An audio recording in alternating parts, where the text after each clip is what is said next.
this game as well, so he would be a player that could pull out the techies. Winter's laughing. Come on. It can happen, Winter. Are you gonna smile? Yeah, because when you mentioned crazy, that's the first guy. And they actually they saw eHome being completely, caught off guard by the Tekis pick yesterday. So it could also be a thing. From eHome, if you're looking for a surprise pick from eHome, if I had to bet, it would be on the Draw Ranger. As I said, I think it was yesterday, they do play a lot of Draw Ranger strats, and they've been doing it without Visage.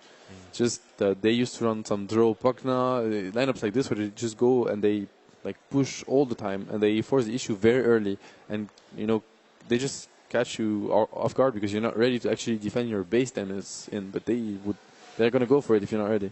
Yeah. Okay. Any final thoughts, Wega? No, I just want to mention again that Luna, she's going to keep being a relevant hero here. It won't fade off. After it started here in the later stage of the main event, it will keep going. Okay.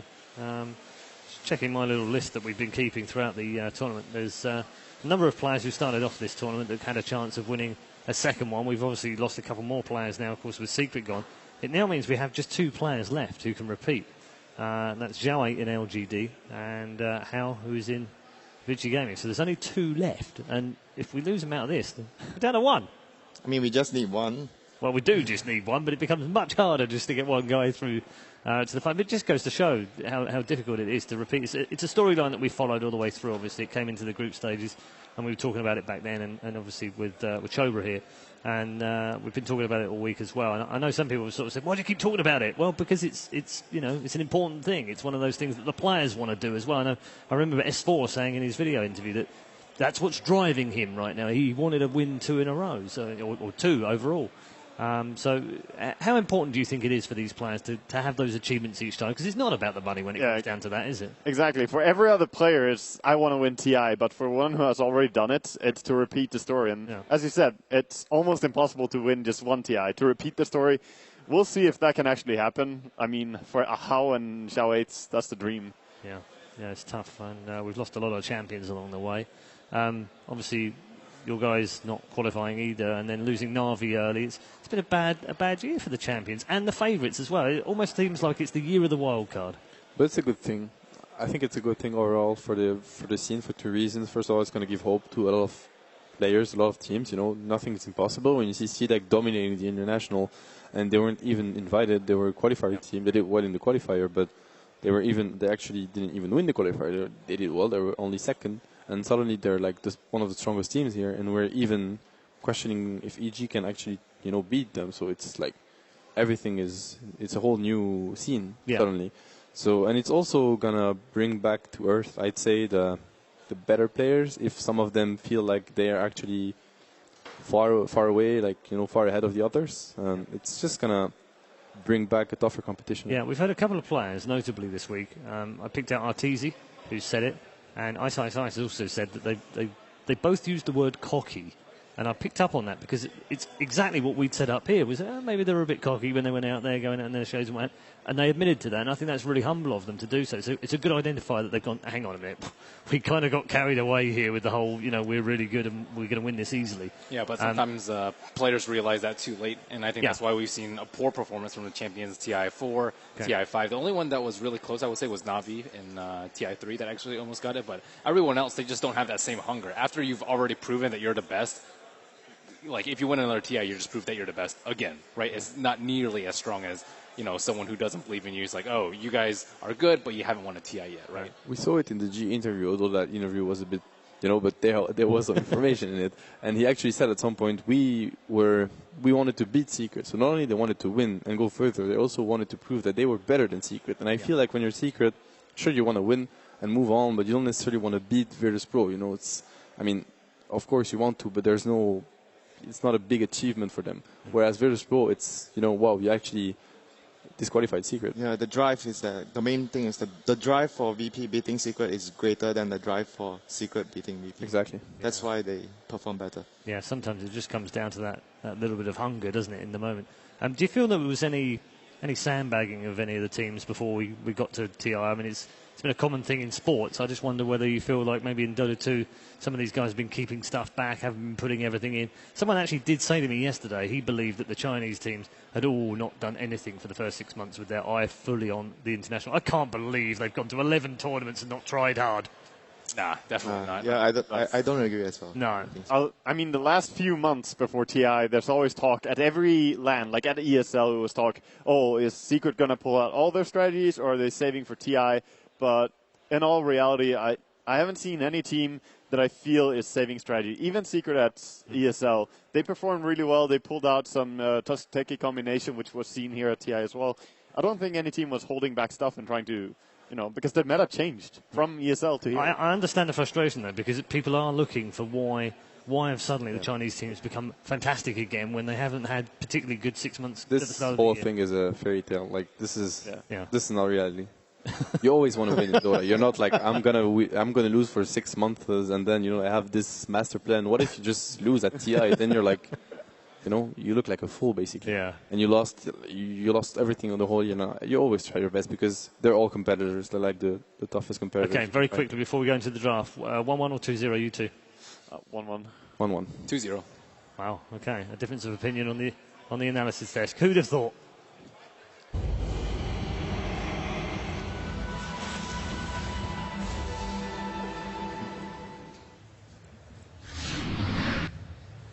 E-Home versus VG Gaming. Game. All right. Game 2. I'll help him out there. E-Home having to pull this one back. VG Gaming on the verge of making it into the top 4 yet again at the International. The draft is live. So are we going to see a Winter Ribbon this time? Because I feel like VG Gaming, they can't really afford to ban it because Bounty Hunter is still available. So same goes for the for the VH, but the Gyro is still there. Yeah, it was banned in the first phase of the game, so they might. But they were first pick, so that's why they could also first pick the Gyro. So it's a bit riskier this time around. They have to choose between both heroes. On the other hand, if they do let the Winter Wyvern and E-Home first pick set, they can go for the Dogs here. So there's this Winter Wyvern Darkseer. If you get mind game we've seen. There is, but you can also get Gyrocopter Darkseer, which is also super strong if they rate Winter Wyvern that high. So there's a little mind game now from FY and what he wants to do here. I think at the moment E-Home rates Wyvern the highest. Like maybe Lina would be their second priority, but I can see Wyvern, Lina, and Bounty Hunter. These are the 3 heroes that they more than Darkseer. Yeah. That's what they have been doing as well, just picking it as soon as possible, any chance given. So Darkseer actually gets banned out. Interesting. Gyro again? They're targeting RTK, aren't they? Like, they realized last game, managed to shut him down, will not keep trying to hold him back because then E-Home doesn't really come online. Yeah, it really felt like ROTK not being able to have the impact he usually has on the game made them. They felt just weaker overall because of that. Yeah, and we mentioned about this before. With ROTK leading a team, you need to give him a good start. If he doesn't get a good start, he's not going to be like the presence of him in the game is significant. A good start to him isn't really like he doesn't need to be like 5-0 and super fun. He just needs a decent start so he has what he needs to take the fights correctly. That's basically it. Queen Winter Wyvern. Wow. So the Winter Wyvern got through for the first time against these two, and it got picked. No surprise. Queen of Pain as well. Good combination. I don't know. Winter Wyvern is just super strong against Gyrocopter as well. What about Undying for E-Home? It could be a hero that I think it's a hero that fits them in the sense that they like to be very aggressive. They like to team fight a lot. It's a great team fight hero. Great hero to just take objectives. I don't know. Do they even pick DK E-Home? I'm thinking of a lineup around DK Gyro, but I'm not sure they've played DK so much. I don't believe it's CTY's hero as well. It just doesn't feel like it because he excels at these high skill heroes. You know, these heroes that can bring the insane plays. He's not a very mechanical. I go in and stun with a Shadow Blade DK. At the same time, I think it plays to the strengths of their team. As we saw, like last year, RTZ played a lot of DK, and they just won games straight up with it just because it was a straight out draft. I mean, sometimes you have to pick a hero according to your lineup instead of focusing too much. Oh, this guy, he's really good at playing heroes. Of like course, this. yeah. You have to fit the lineup. So I think you need to find a balance between those Storm Spirit. All right. Well, that was cool. balance. No balance. Only CTY Storm. And there's a hero that eHome completely gave up on. It's Razor. I feel like they've been picking Razor a lot prior to the main stage, and they completely forgot about it or just ignored it. I mean, we talk about CTY. He don't had want a bad game. You remember he had that? Yeah. I mean, bad game. He had a tough game versus EG. It's a techies game. And it's then always going to be a bad game. No more Razor. I mean, his Razor was not having fun, but as Winter said, the techie gank, the suicides, it's just, you're not used to it, and it happened. You lost to an Ember, it's really rough on lane. Storm has been super successful so far. He has been, every game, and it's not just about winning or losing, it's about the impact he has in the game. Like, it really shows how his initiation can be super important for a team. Definitely. Because he can start the fight, and then Gyrocopter or any other hero that you have behind can just roll in and take the fight much easier as the enemies kind of spread out. I think the bigger reason why he's so successful is, I think Loda mentioned previously, teams have been prioritizing and picking two cores, like a double core, dual core lineup, and Storm at the same time, he's a core that can control the game, can act as like a ganker as well. Yep. He's just there's so much usage of the hero, and he secures the late game. You feel safe when you have Storm plus Gyro. Yeah, and the other team, they have to feel pressured when you know that the Storm is going to get farmed. At the same time, though, not a terribly easy lane for Storm Spirit. We did see CTY die a couple of times in that straight 1v1 matchup. But Winter Wyvern, pretty good versus them. I'd be pretty happy if I were VG.